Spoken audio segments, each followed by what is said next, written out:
What's up, Transformers fans? Mondo the Dead Bottomless Prime here himself, back with another Moonbase 84 transmission. I'm currently on a weekend getaway with my wife, celebrating our anniversary, but she was cool enough to let me fire off this video sharing my thoughts about the new reveals from Hasbro at SDCC. And because I'm on my weekend getaway with my wife, I'm just going to go through each of the reveals that the Hasbro team showed and just give you my quick thoughts, very off the cuff. So without further ado, let's get into it. First, we have the Transformers Hot Wheels crossover of Bone Crusher and Twin Mill. We've seen these before from leaked images and such, but this was the official reveal, and as I had said before, really excited for these, and they look awesome. Next, we have the Armada Nemesis Prime and Air Defense Minicon team, which I believe formed the Star Saber.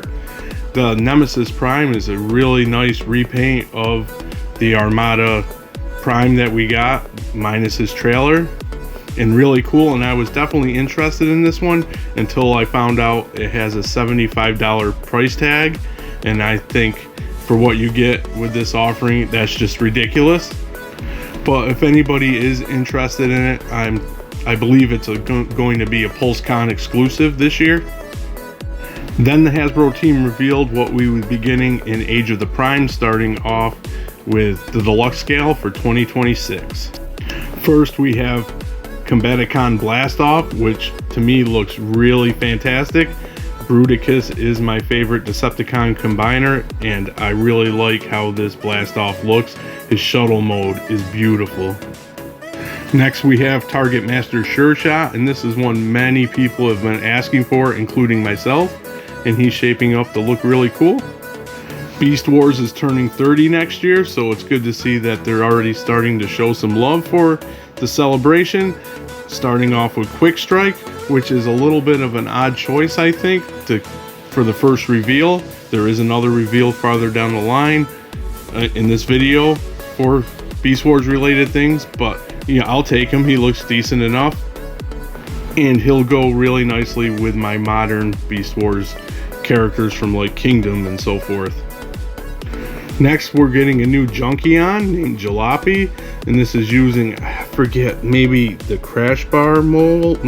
I'm not sure, but I know, I think it's what they use, the mold, same mold they use for Star Raider Lockdown, which is a cool mold. It didn't do it for me as Lockdown, but hey, we're getting another Junkion, and I love adding Junkions to populate my collection. And the last deluxe that they showed that was coming in 2026 for Age of the Primes is none other than Quintus Prime, which he does look funky. He looks a lot like the Transformers 1 Quintesson that we got, which is fitting. I don't know if I don't remember if they said that was based off that mold or a new mold or just similar, but yeah, he looks wonky, he looks weird, but you know what? He's a Prime, so I'm doing all 13 Primes, so I'm going to add them to my shelf. So I'd say a really good offering when it comes to the deluxe scale for Age of the Prime so far next year, and the Voyagers are no slouch either.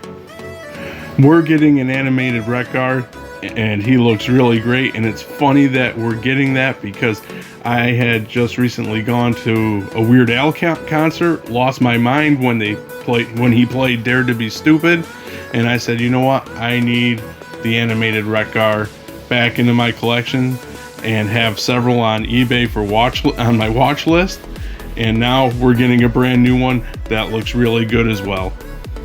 The Voyager Brawl brings us one step even closer to getting a full Bruticus, and it doesn't hurt that he looks fantastic as well. And the last Age of the Prime's Voyager that was shown was none other than Amalgamus Prime, and this one's a little weird to me.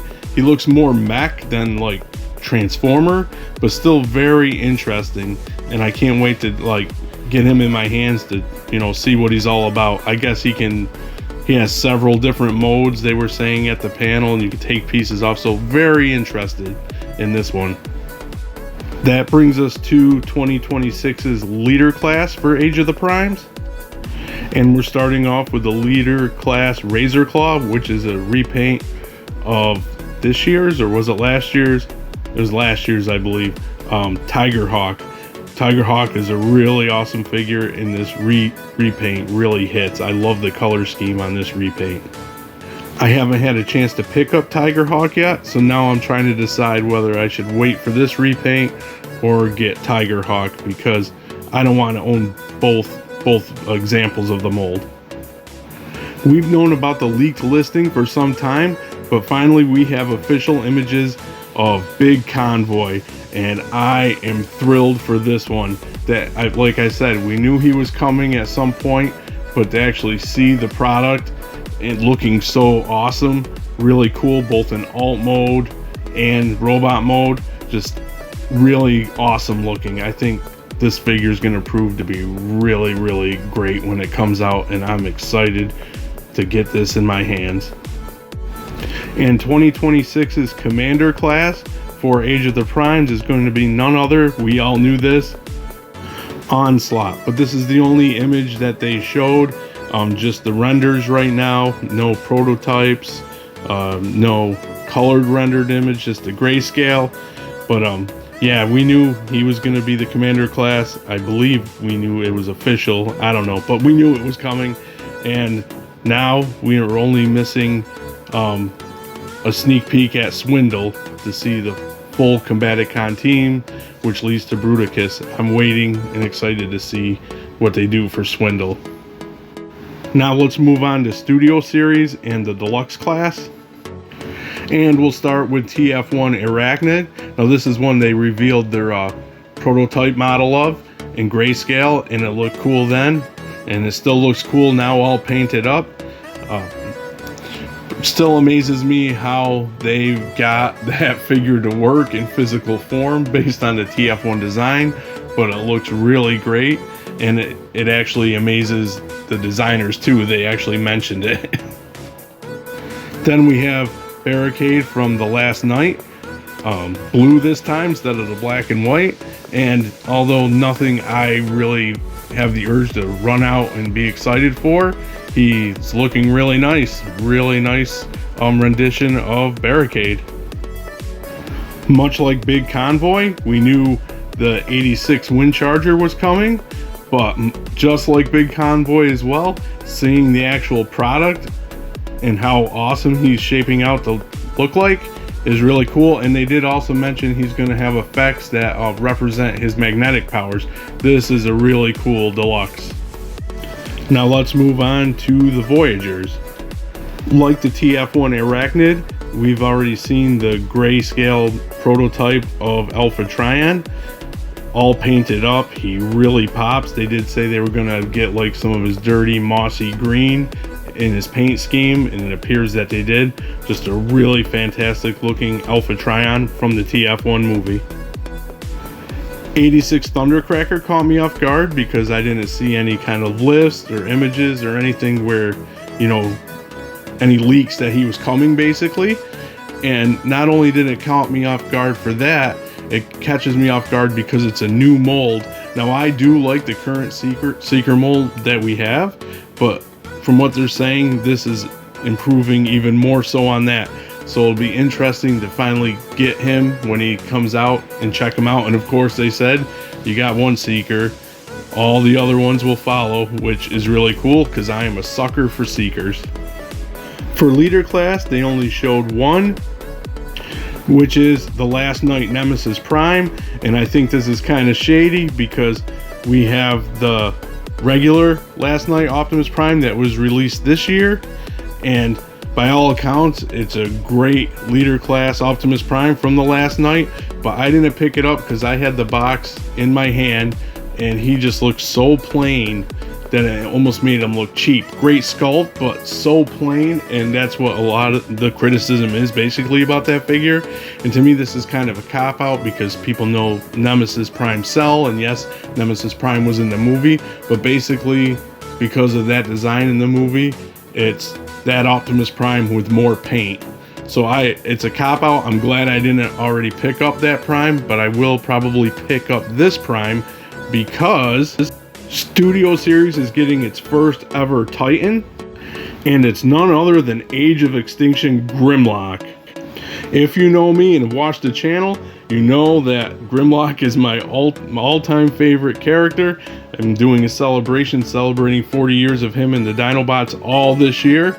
And yeah, I was totally surprised by this, and I'm totally over the moon. I'm totally ecstatic by this. He looks incredible. He looks fantastic, and I know I'm sounding foolish gushing over this guy, but he is just awesome. I messaged AATron when I found out yesterday. I messaged my buddy Shockwave. I messaged everything. My poor wife's been having to hear about it since last night, all through the day. I cannot wait for this figure to come out. And also as a bonus, they said that they would be doing the other 4 Dinobots that made it into the movie in Titan scale. Optimus Prime from the movie, that one we just showed, the Nemesis, and the one we got this year, will be able to ride on Grimlock. Just really friggin' phenomenal. And I've gone on record as saying that I'm not the biggest fan of the Bayverse designs. I like some, hate others, but I love my Dinobots, and the Dinobots had some really nice designs after I got used to them. I warmed up to them. But yeah, couldn't be more excited. So those are my thoughts on the Transformers panel recap from SDCC. As I said, very off the cuff, just quick little bites, except for my rant about Grimlock. But yeah, because I am currently, like I said, on a weekend away celebrating my anniversary, and I'm going to go back to spending time with my wife now. And what you guys can do is hit that like button, subscribe, all that jazz, and comment your thoughts below. And as always, thanks for docking.